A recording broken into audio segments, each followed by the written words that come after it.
Welcome to Insight, everyone. I'm Nnamdi Odipo. And I'm Elizabeth Omori. Thank you so much for joining us. Some recent data released by the National Bureau of Statistics indicates that the headline inflation rate in August 2022 rose to 20.52%. This surge is considered the highest since September 2005, rising from 19.64% recorded in July of this year. There are several reasons adduced for the spike, and we will be going over a number of them on this episode. Of course, Elizabeth is here. She would also be talking about something quite interesting. Elizabeth? Of course, recently the Lagdo Dam was released in Cameroon, and the consequences are quite grave. So we sought the opinion of the experts on how to prevent a recurrence. Very well then, let's begin the conversation. I'm fascinated with the discourse on national monuments and assets and how much is being done to preserve and celebrate the language issue. We have turned English to become like a pride value in our own cultural value. It's not cash transfer. It's not a COVID-19. Invasion 1897 was a deliberate many of these people coming to the urban areas now. These are applications. There are terms and conditions. Of course, it is the union of two people, a man and a woman coming together. My name is Nnamdi Odipo. And I'm Elizabeth Omori.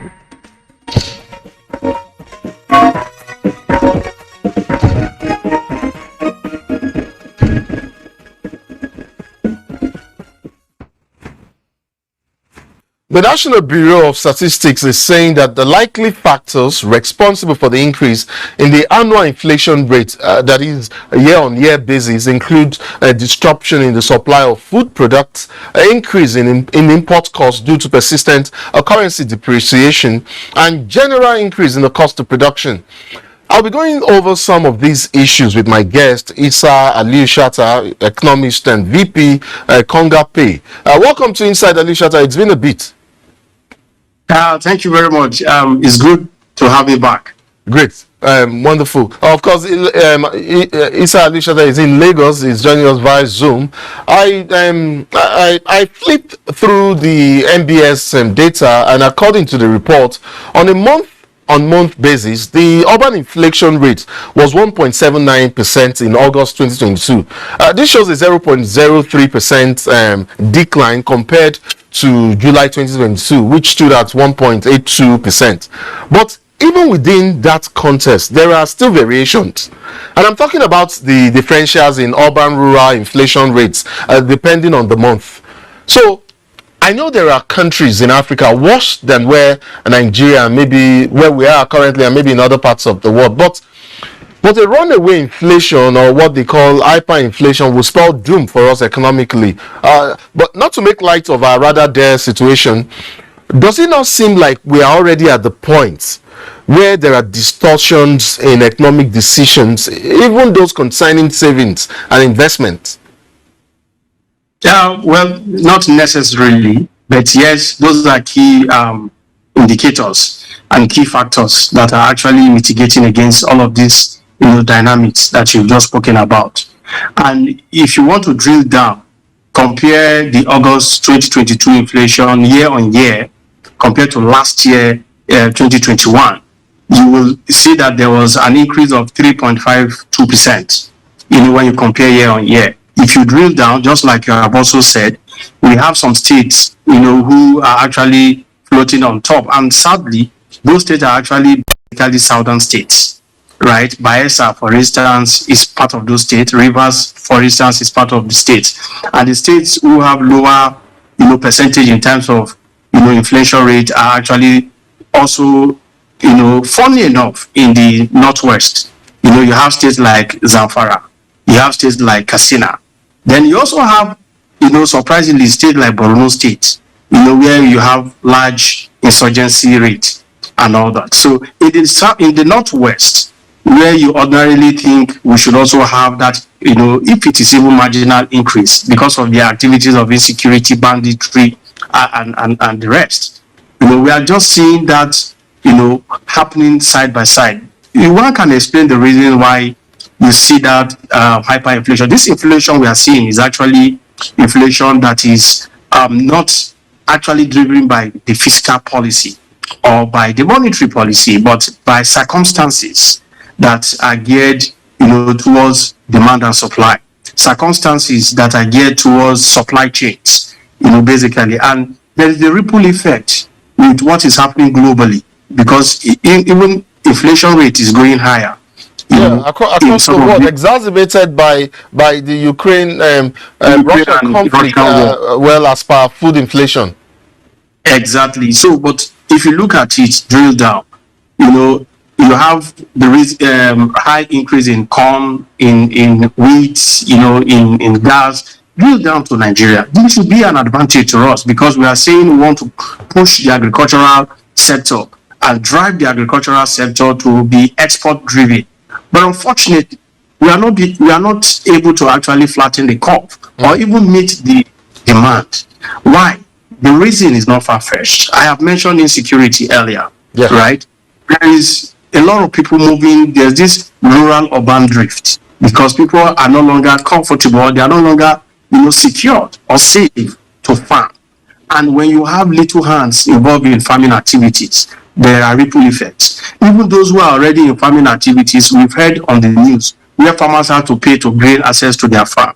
All of these things will have a cushion effect. They will have their own multiplier effect negatively on food items. Now, if you also look at the over-dollarization of our politics, where there is a lot of huge money in circulation. So there are money. I remember you and I having this conversation on dollarization of the Nigerian economy. Exactly.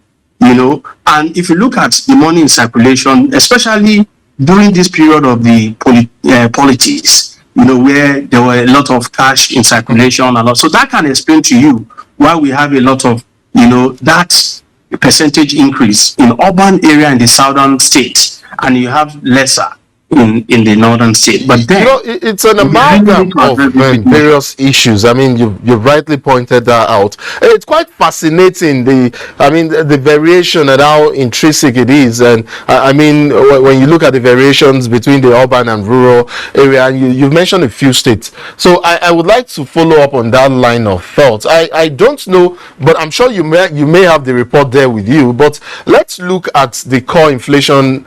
The core inflation axis, state by state, and you would notice that the inflation rate on a year-to-year basis was highest in Ebonyi with 25.33%, Rivers with 23.70%, and Bayelsa with 23.01%. And on the same year-on-year basis, food inflation was highest in Kwara with 30.80%, Ebonyi 28.06%, and yet again Rivers with 27.64%. Does it mean businesses in these states, as well as farmers and processors maybe, are having a lot more difficult time than in other states? We already have identified some of these challenges. You've talked about them. There's also, you did not mention access to forest exchange, for instance, but of course, I was about going there actually. You did not reference power shortages, that is electricity. There's also the issue of fuel scarcity and transportation.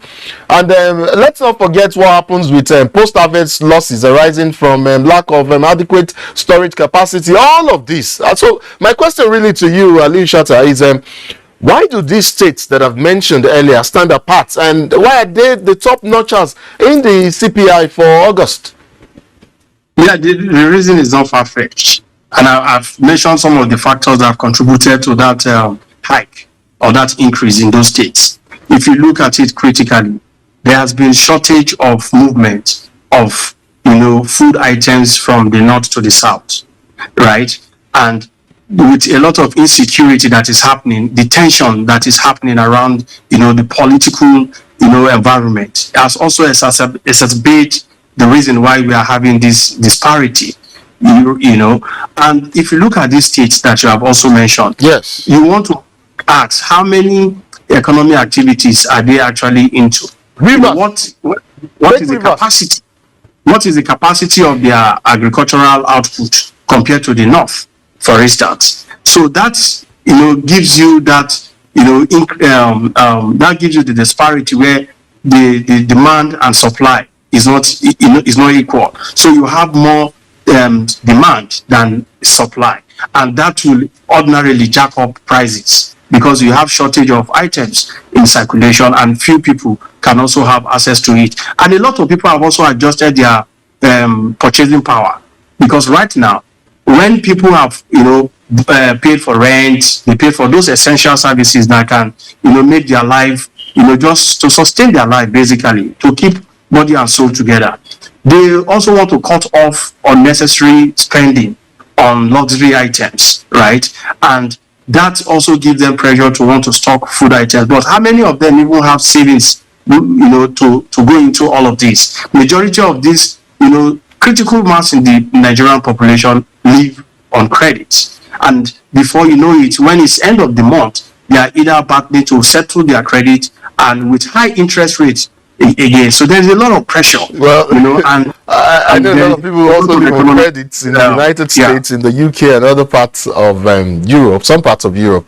And of course, I know they're also suffering rising inflation. But you interestingly raised a couple of issues in your last response. You talked about rising prices, cutting down on wastages and all of that. So, of course, there's no doubt that with rising inflation, purchasing power is reduced, hence the clamor in Nigeria for increased wages by workers across the country. But for that to happen, national revenue inflow must also go up. But seeing what is happening in our oil sector, which largely remains our mainstay, I wonder at the prospect. It's also intrinsically linked. Can you attempt to untangle the web and perhaps build one, that could form a safety net enough to guarantee inflow of funds, cut unnecessary costs, and perhaps jumpstart our economy? The truth is, one of the first things that we need to do is to cut excess wastages. Because that's one thing. Those are low-hanging fruit. Those are the things that we have control over almost instantaneously. Where you can say, let me give you an example. This might sound a little bit funny. Last year, NURTW in Lagos State generated about 129 billion. This is an informal sector.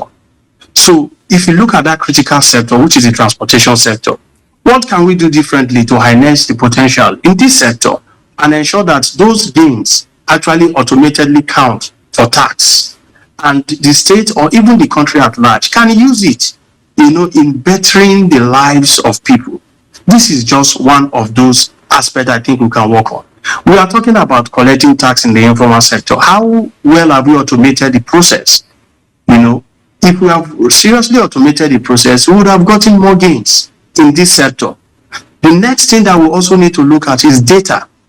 If we have clean data, if you have data with people who are contributing to economic activity, it is easier for you to deduct at source, whatever tax you want to collect, to ensure that you also contribute back to the. But you want to ask yourself one question.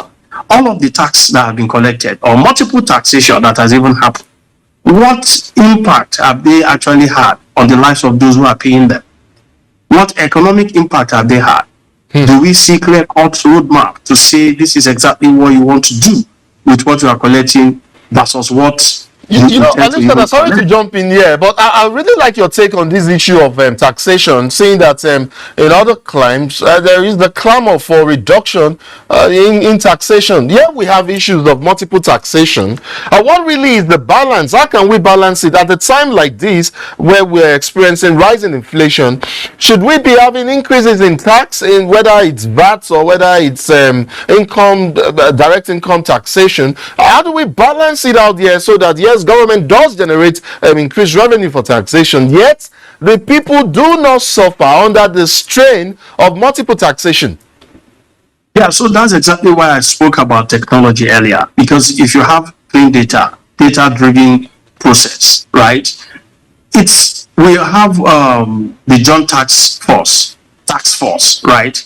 They can come together, federal, state, local government, and identify different tax, channels or different tax items to say we are collecting on behalf of the local government and state. At the end of the collection, we split it based on percentage rate, and this is automatically disbursed. So with this, you can muzzle up a lot of firepower to come up with one single collection source that probably might have an aggregated sources of collection underneath them.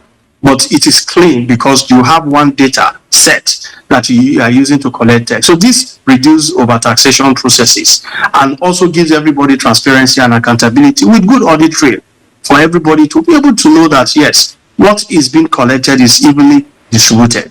That is on the one side. On the other part, talking about how we can cushion the effect. If we don't address the issue of insecurity, if we don't really attack it and we are treating it on a surface, we will continue to have all of this impact in our economy. It's going to impact us negatively.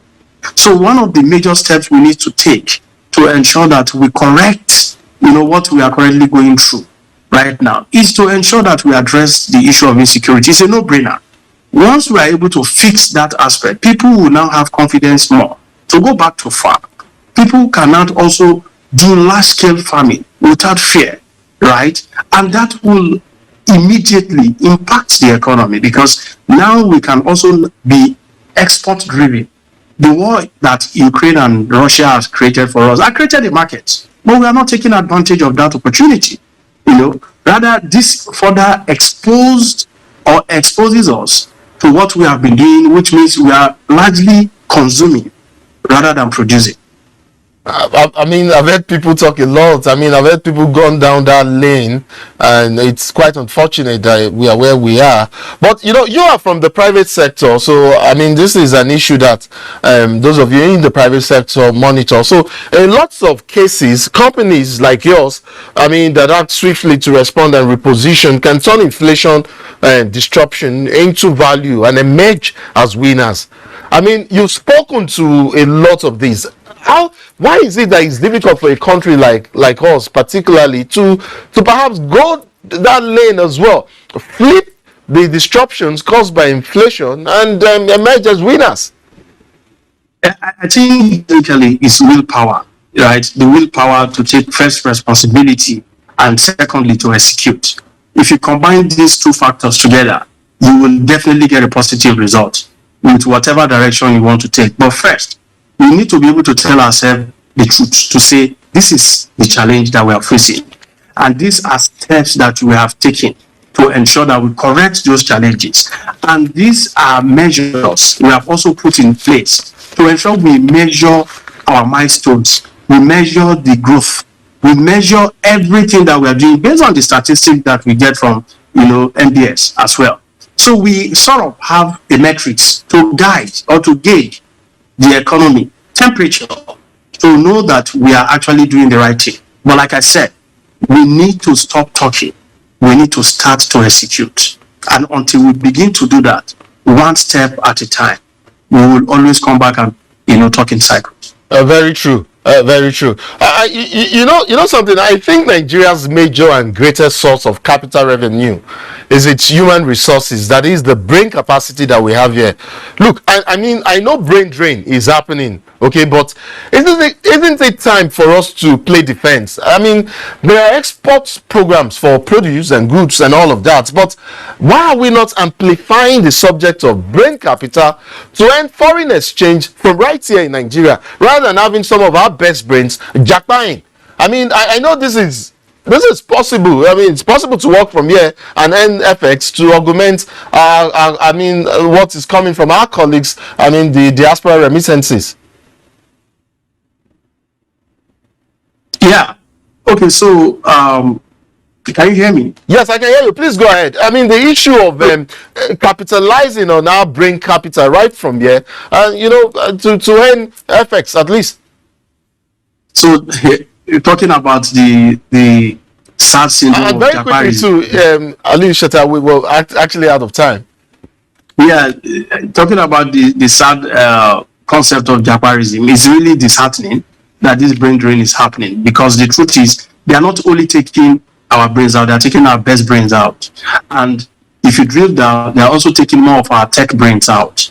And this is very worrisome, because we are talking about modernization, we are talking about a tech-driven economy. Now, most of the young, vibrant youth that we have today who are tech-driven are we seem to be having some network issues with you, Ali Shatta. Can you hear me? Be the one sitting at, to help us, yeah, I can hear you. So they are supposed to be the one sitting back at home to help us, continuing the process of, putting all the technology that we have in the country together to ensure that we get positive results. At this point, we can barely see your face. Your shot is so dark. At this point, we cannot we can barely see your face. But if you just adjust your computer a bit and face the lights and just round off for us at this point in 60 seconds, if that's possible. Okay. Great. I think that's manageable. Please just round off your thoughts in 60 seconds, if that is possible. Okay. So, essentially, what I feel that is more painful for us is that we are not taking cognizance of what is happening. And you are saying, how can we take advantage of the situation? That largely goes back to tell you about the data I'm talking about. If I ask you sitting there, that how many Nigerians have gone out of the country with this, Japa syndrome, you can't even say it, and even the Nigerian government cannot tell you. Well, there are some figures out there, anyways. Exactly. So, but if you have that data-driven economy, you can capitalize on it and say, okay, human capital, this is what the tax that you're giving. So, for everybody who is coming or who is, getting our resources outside the country, this is the amount of tax that you pay, for engaging anybody in the country. I think this is essentially what we need to do. And I hear you, and I hear you loud and clear, and I get what you're saying. But I think it's high time we started to even began, I beg your pardon, to earn foreign exchange right from our living rooms and our homes here in Nigeria. There are programs where, there are a couple of work from home programs where we have a few of them. Not so much in Nigeria, where we have some Nigerians earning dollars from here, offering their expertise right from here, from their homes, whether in Aba or in Lagos or in Abuja or in Jalingo or Jigawa. And it's happening, but it's not so popular. I am hoping that this is time we can take advantage of our massive, very massive brain capital and we begin to explore opportunities abroad and bring the forex back home here, spend the money back home here, and then that way we can also increase remittances there. Issa Aliushata, I would like to thank you so much for coming on the program. Of course, your as always, your thoughts on this issue has been profound. I'd like to thank you so much for coming on Insight. You're almost welcome. But what I can tell you is that they've given us sort of foreign direct investment. So we are also getting those proceeds coming back home. So they are sending money back home. Trust me. Thank you so much. Of course, I know that. Thank you so much. From the economy, we'll move on to politics. In the immediate past episode of Insight, I had two academics give their opinion on some key issues of national concern. The debate was on leadership. We did talk about the debate on leadership, I beg your pardon, and governance, devolution of power, as well as the subject of perpetuating prejudice on the character of Nigeria's political elites. Their views were quite profound. Let me ask you, since I'm with you on you rather already, let me ask you a question on endorsement. So let's just zero in on the elections proper and whether or not they impact elections here in Nigeria. I know they do in other parts of the world in some climes, but a lot of people have said that it was the politics of endorsement that brought President Muhammadu Buhari to power in 2015, since he got the support of both international and national figures. If that is the case, then endorsements must have some level of impact here in Nigeria. Is that your opinion as well? And to what extent can endorsements impact on a candidate's electoral fortunes, whether by celebrities, traditional or religious leaders, youths, they have youth groups and even civil groups have started endorsing. Even some in fact, we've seen market women do that all the time. To what extent do they impact, Dr. Aderemi? Now, endorsements are very valuable and useful to have if you're a politician, but it depends on who's endorsing you. Endorsement generally, is the validation of your policy by different stakeholders and interest groups.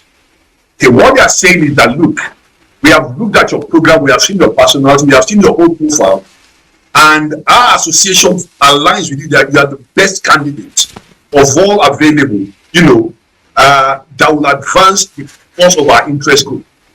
So let's say, for instance, like you have it in developed climes, the medical, association, of medical doctors, for instance, endorses a particular candidate, what that generally means is that he has the best, program for healthcare. If ASU endorses somebody, exactly, because they speak on issues that are on the ballot that affects them, and based on that, they endorse that person's program. Is that how it plays out here? That's how it's supposed to be. It's the section of your manifesto, your program, that appeals to a particular stakeholder group or interest group or pressure group that makes them endorse Nnamdi as the best of the three candidates speaking now. Okay, now the extent to which that translates into electoral victory depends on the clout of that association endorsing you, or of that personality they are following. Okay. So Falaye, I would rather take you up on something else. I mean, I somewhat suspect your view on endorsements, because you live somewhere outside of Nigeria. You've experienced how endorsement works, so I kind of suspect that it's something you would agree to. But let me take you up on the issue of ethnic politics and religious politics in Nigeria. Unfortunately, we still contend with these issues here in the country, and some would say that the regional outlook of some of the major presidential candidates may be suggestive of impending challenge, one that could involve, or that involves how these candidates are going to be truly perceived, and whether they will be publicly embraced by some persons or some groups in some regions. This has been an issue for almost as long as we've existed as a nation. But then, how can we truly escape this narrative of ethnic politics and engender nationalistic politics? Well, it's going to be problematic in many ways. When you have a leader that is embracing his own ethnic groups at the expense of others, when you have a leader that believes that my way or no way, like I've said, that's when you have. But now you're talking about leaders now. But then, okay, I referenced the candidates and having some of our candidates having these leanings, and then and remember, we've talked about perpetuating prejudice. How do we escape from that that box that we've been in for far too long? Yes. Well, it's not going to be done on a snap of hand. Definitely. It's a process. Definitely. But we have to start somewhere. But if, let's say, we have a government in place right now that is doing the right thing, people will embrace it. Oh, it doesn't favor its own ethnic group. Is fair to everyone. The appointment is evenly divided, is evenly distributed. People will appreciate that, But when there is a lopsided appointment, as an asymmetrical appointment, favoring one side of the country against the other, you are going to bound to have problems. That's no question about it. People will speak up. Gentlemen, we're totally out of time, as a matter of fact, but very quickly before I let you both go, I'd like to know, and quite strongly too, your top 3 public policy issues, that you think should be on the ballot come 2023. I think I'll start with Dr. Aderemi first.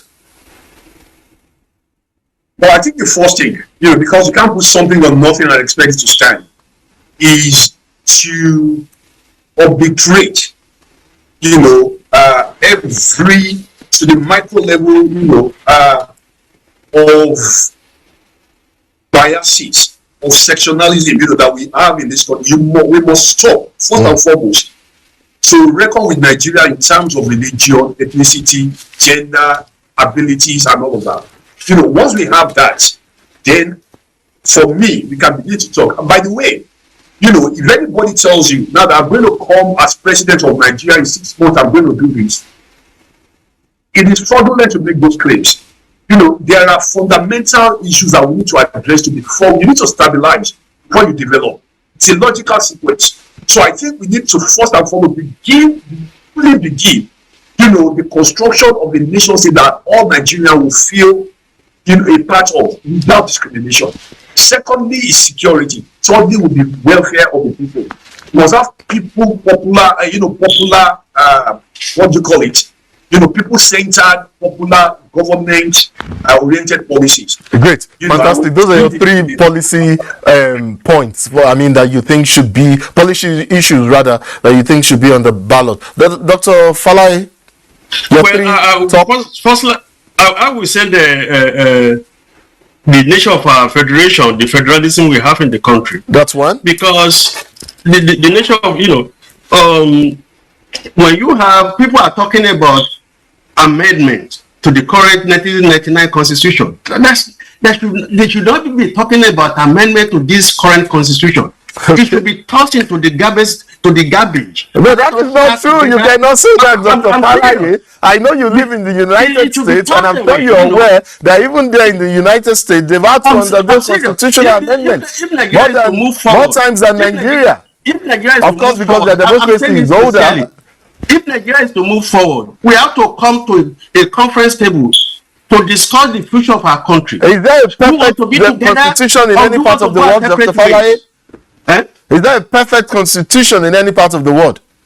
You say what? Is there a perfect constitution in any part of the world? Even American constitution. If you say American constitution, you say this is a movement to a perfect union. So it's not perfect. Even American democracy is flawed according to the economics democratic index. It's flawed. There's no perfect system in anywhere in the world. Very true. And there is no constitution that can self-correct itself. No constitution. Very true. People that are operating it, okay, from time to time we have to adjust it to reflect the reality of the society. Exactly. So we do not have to toss it into the bin. They say let us take one issue from the exclusive list and put it to concurrent. No, let us sit down together and think about the geography restructuring of that country. Okay. That is the only way we can move forward. Because when you have some people that they think they are the custodian of a power in Nigeria for whatever reason,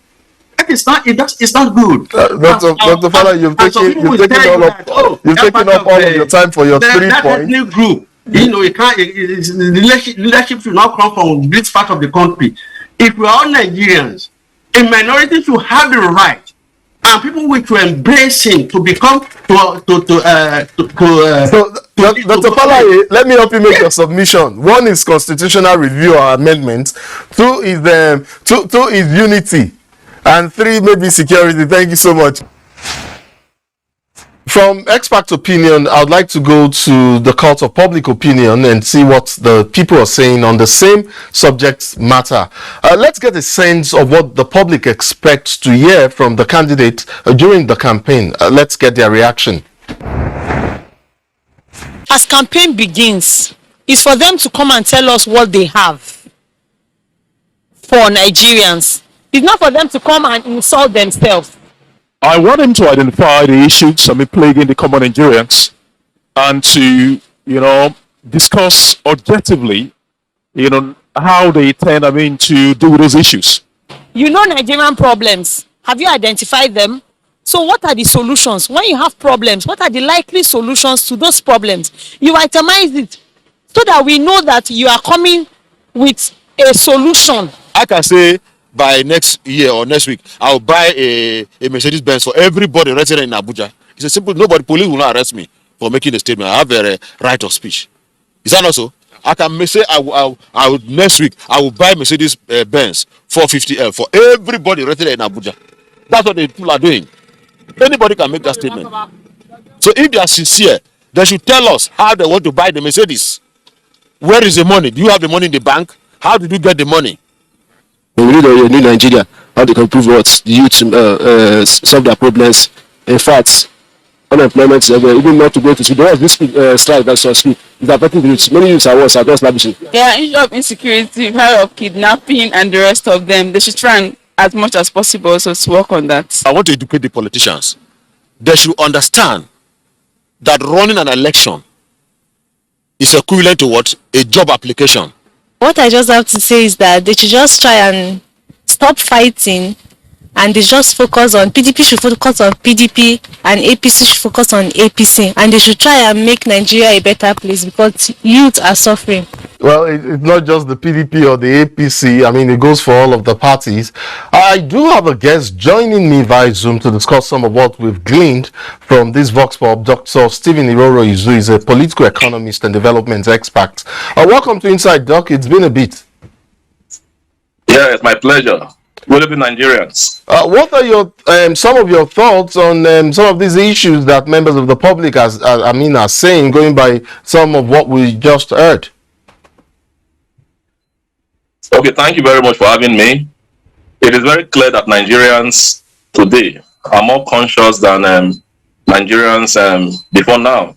You know, more conscious in the sense that Nigerians know what they want, you know, from their leaders, and they are not ready to just get empty rhetorics or empty, you know, assurances.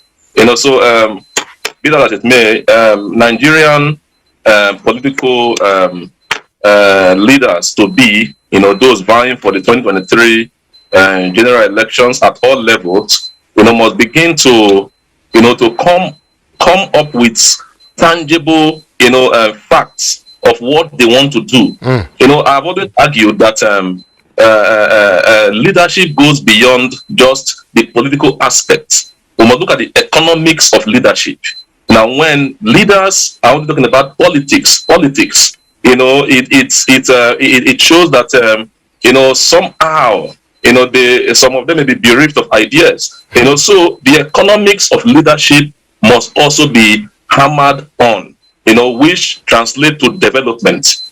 So, Doc, I mean, you throw these whole economics of leadership into the mix, and I get a sense that some Nigerians feel like they have experienced or are experiencing a psychological contract violation with unmet expectations and all that. Isn't that expected? Even when the least of expectations are met halfway, there would always be critics and hailers, I suppose. Yes, of course. Nigerians perhaps feel this psychological dissatisfaction because you know, political leadership is supposed to be the torch bearer of society, according to J.F. Kennedy. Now, bearing the torch means that everything that represents darkness, you know, will be extinguished, will be eliminated. Darkness in the sense that you have poverty, you have ignorance, you have epileptic supply. You know, leadership is supposed to be in a position to ensure that these existential situations or problems that have been confronting the Nigerian state over a period of time, you know, are done away with. So leaders who are coming to take up the mantle of leadership at all levels must understand the fact that Nigerians are beginning to experience, you know, this frustration, aggression tendency because of previous, you know, failures, you know, of a past leaders. Doc, let me borrow the words of Steve Biko when he said, I would like to remind, and I would like to quote here, I quote, I would like to remind the black ministry and indeed all the black people that God is not in the habit of coming down from heaven to solve people's problem on earth. End of quote. If you put that against elections and governance in Nigeria, I mean, the people, you and I know that people are always praying, yeah, and they expect a miracle to happen. Isn't that part of the challenge? I mean, that Steve Biko highlighted, as against people taking their votes seriously, exercising their franchise, I mean, and electing a government that they can hold responsible, which in turn is answerable to them and also accountable as well to the people. So, and let me just ask you a pointed question. Do you think the people are the core problem that we have, or what? Because, like they say, if people deserve the leaders or the leadership that they get, since the leaders do not come from outer space but amongst the people themselves. Now, you must understand the fact that Nigerian citizens, we are not very difficult to lead, and we are not also very difficult to persuade. Nigerians are people that want to give you the benefit of the doubt. You know, so it's not as if Nigerians are the creators of their own problems or the kind of leaders that have emerged. Nigerians have been cheated, defrauded, duped, by a few, who have taken their, for instance, their hospitality, their trust, for granted. But Nigerians are waking up to this reality, to say no, enough is enough. Let us get the persons who have not just the capacity, but who have that fortitude, of heart, to lead us to the El Dorado that we have always wanted. So I would not want to blame the people, because they have only been cheated, on the basis of the trust that they bestowed on a few, people who have somehow, not lived up to the expectation of the trust, given to them. So I think that leaders, must begin to, Nigerians are beginning to see that their leaders must be people that are not just accessible, before elections, but people that will be accessible even after the elections. So and they are it all indications, shows that that the Nigerians are towing that line of trying to remedy, this psychological blackmail on them, by previous administrations. I truly hope so. I hope the level of consciousness, political consciousness and participation that we're seeing currently translates to, people actually participating in the polls, and we hope for greater and better things ahead. Dr. Stephen Iroro Izu, political economist and development expert, I'd like to thank you so much for coming on Insight. Thank you very much. My pleasure, as always. Thank you. When water is released from dams, houses, offices, hospitals, transportation roads and bridges are destroyed. People even become homeless. Recently, the Nigeria Hydrological Services Agency advised communities along River Niger in Kwara, Niger and Kogi states to relocate. This is as a result of water released from Kainji and Jeba dams. The dams are releasing water per minute that could lead to the overflow of River Niger. The agency also says there is the likelihood that Adamawa, Benue, Nasarawa and Anambra states would experience flooding following the release of water from Lagdo Dam in Cameroon. What are the implications and how can we prevent a recurrence? These are some of the questions my guest Clement Nze, Director General, Nigeria Hydrological Services Agency, will be answering. Sir, thank you so much for joining us on Insight. Thank you. It's my pleasure to be here again. Could you shed more light on the statement released by your agency regarding the latest release from the dams? Yes, there are communities that are contiguous to River Niger or that are within the banks of River Niger. If you notice, all over the country there have been incessant, heavy amount of rainfall, leading to high saturation of the soil. Now, the dams are overwhelmed. By that I mean, it gets a certain threshold that to safeguard the life of the dam, the best thing you do is to commence a gradual release of water. And that's what both Kainji and Jeba dams have commenced to do. The implication is this, that the communities downstream the dams and very close to the banks of River Niger are going to experience flooding. We have been talking about this over the months of the likelihood of release of water from the dams, and instantly it has come to be. So we advise communities and people that are doing business by the banks of River Niger to relocate.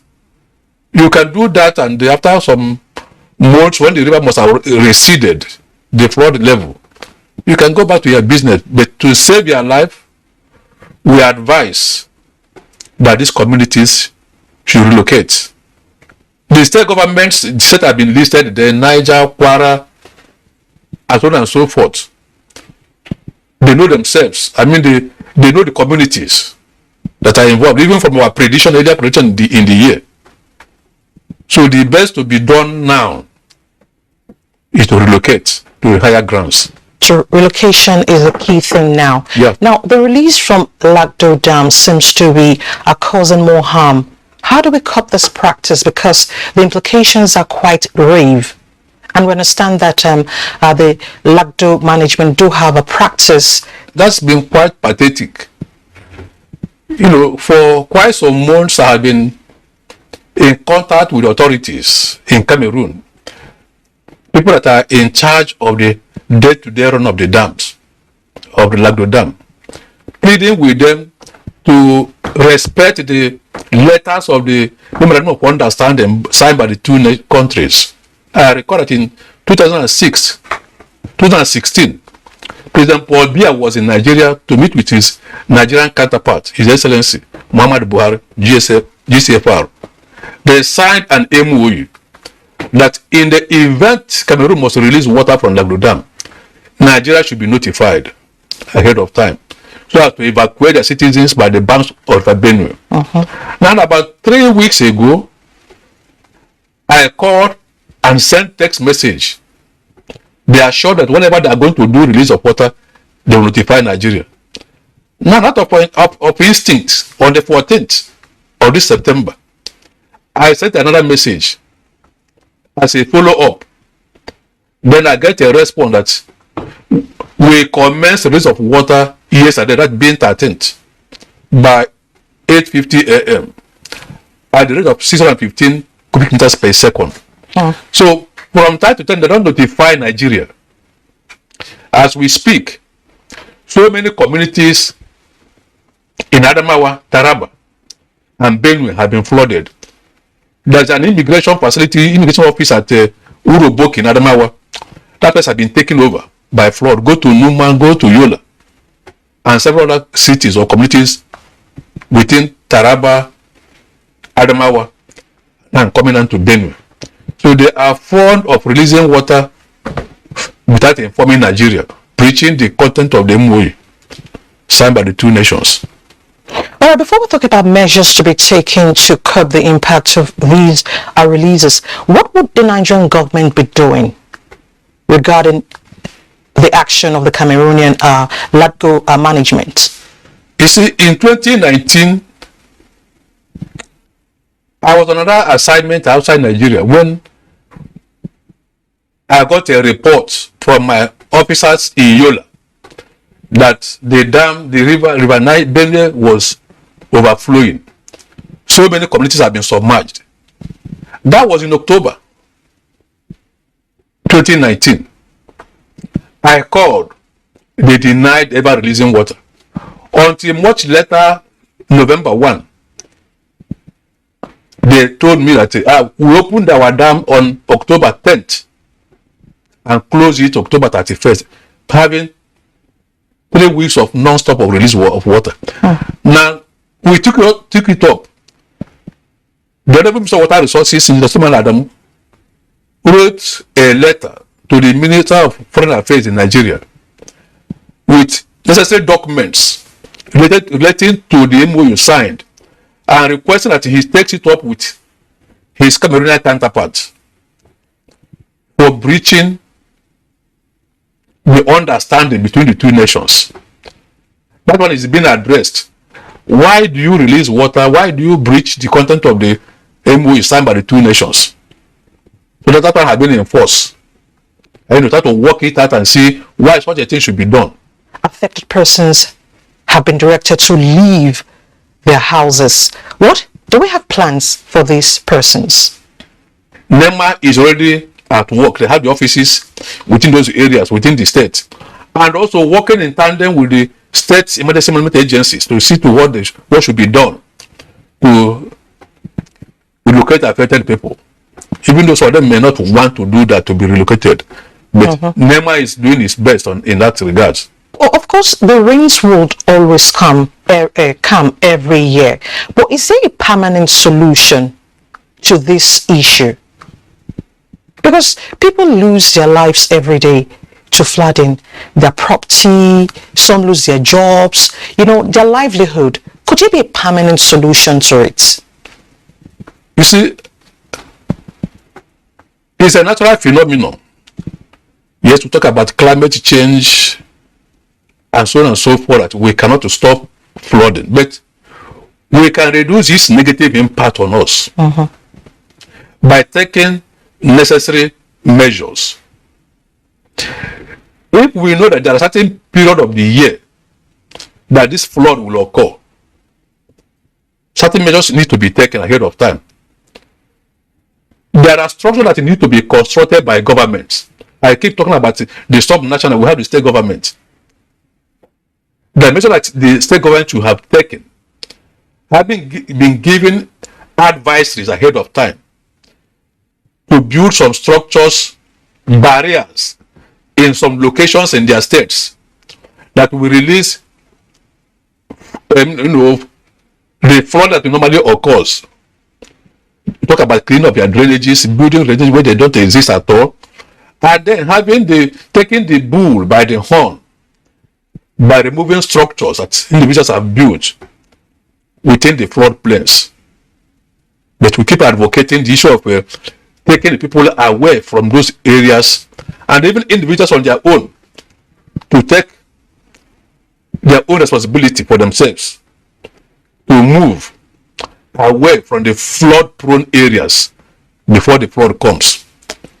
So it is both government and the individuals that have to take responsibilities. Not just government, but individuals have their own part to play. And also, you can't just be waiting for federal government to come and do it in your own state. Let the states also take some steps to ensure that they secure the lives of their citizens. Relocate them, build necessary structures that will prevent the flooding, remove structures that are obstructing the flow of flood once it comes. It is an annual event, so to say, that we should be able to have adapted or gotten some measures on ground to help us reduce the impact, even when we cannot stop it entirely. Federal government has done some work by way of consulting what we call flood hostels through the Presidential Committee on Flood Relief and Rehabilitation. We have it in some critical locations in different states in Nigeria, where people that are in flood-prone areas are relocated at such critical period of the year.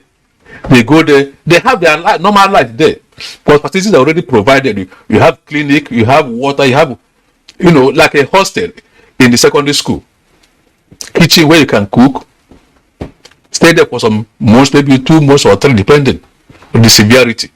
After that, you go back to your normal life or where you live. But to stop flooding permanently, we know what is happening globally.